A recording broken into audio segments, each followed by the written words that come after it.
چا چې یو روجهدار انسان له روجه ماته ورکو دته پوره د هغه د روجې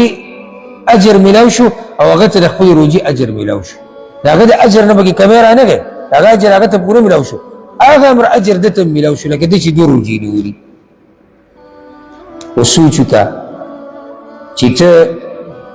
روجه ماتې له ځان سره ملګري غریبانان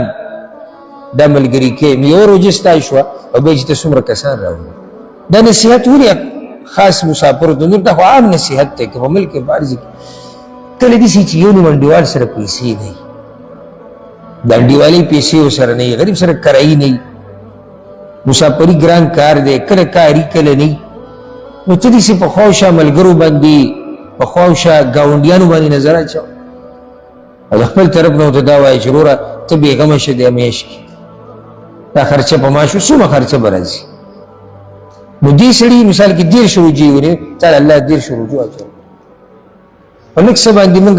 څومره اجر ګټلی شو هدې به څومره وخوري دقه کېنو دا کم چې ته خوري دا کم چې تا ځان ته تیار کړي دي که نه همدغې ته کېنو تا ته موږ نه وایو چې لاړ شه ګډ ولاړ هلکه یا بل غټ پروګرام ورو نه دا ته چې څه ته ناست یې وروره راځه الله به تعالی اجر درکړي نو کوشش وکئ چې دا رمضان داسې تیر کئ چې الله پکې تاسو نه راضي شي الله رب العزت دې موږ دې رمضان ته ورسوي او الله دې موږ ته راورسوي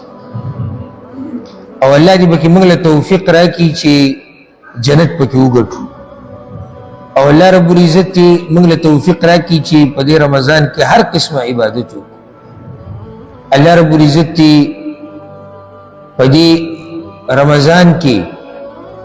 موږ له توفیق راکړي چې ځان د اور نه آزاد